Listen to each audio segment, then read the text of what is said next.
Do bëj një eksperiment vogël për të parë se sa i errët është qielli i natës. Për jashtim yjet që shkëlqejnë, zona midis yjeve, zona e errët e qiellit është shumë e errët se sa mund ta mendojmë neve. Ato fotografitë e galaktikave apo mjegullnajave janë shumë të errëta. Ty do shohim ke opsioni RAW, kemi një mundësi që të bëjmë një fotografi me disa sekonda ekspozim.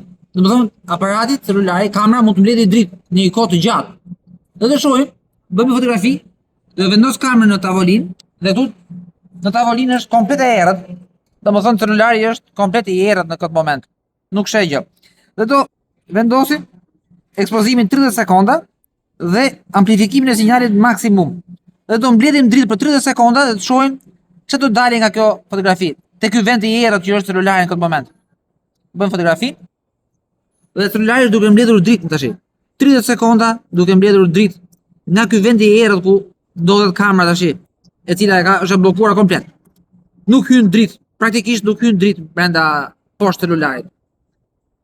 Dhe do e krahasojmë dritën që vjen hyn këtu me dritën ndriçimi që ka qielli natën me dritën e galaktikave që na vjen neve këtu në tokë apo mjegullnajeve të errëta. Cila është më e errët, galaktika apo pamja poshtë celularit?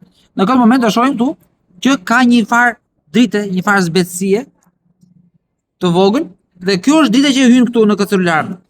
Po ti bëjmë fotografi galaktikave e mjegullnajeve, ato janë më të errëta se kjo. Domethënë, këtu shihet se sa i errët është universi, galaktikat. Dhe për të parë një galaktik, ne duhet të bëjmë 10, 20, 50, 100, 1000 foto, i bashkojmë bashkë, të zhdukim zhurmat e sfondit dhe të ngelim ajo dritë e vogël, dali pak në pa ajo drita e vogël e galaktikës. Dhe ne të marrim pamjet e universit të errët.